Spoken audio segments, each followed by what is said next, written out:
अलहमदुलिल्लाह जी अज जी समान शुरू हो गया जी लोड होना माशाल्लाह जी जी ये ड्राइवर हसन भट्ट साहब ने जनाब ड्राइवर जनाब ये लैके जा रहे हैं सामान कितने हसन साहब लैके जा रहे हो जनाब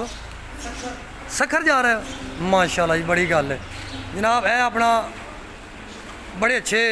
चाचा जी ने चाचा लाल दीन साहब बड़ी नहीं अल्लाह पाक माफ़ करे जी माशाल्लाह बहुत अच्छे वर्कर ने जी सही जी सलाहबाद से समान पैक किया ना तो अल्लाह किया जी हम माशाल्लाह जी गड्डी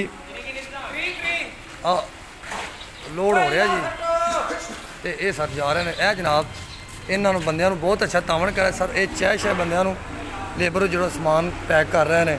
उन्होंने चाह शाह प्या रहे हैं सही साहब तो जनाब यह छोटे सेठ साहब ने समझ लो कि अमीर कमीशन साहब के छोटे बॉस ये अपनी निगरानी के साहब कोई काम करा रहे हैं बड़ी मेहरबानी सर आपकी शुक्रिया।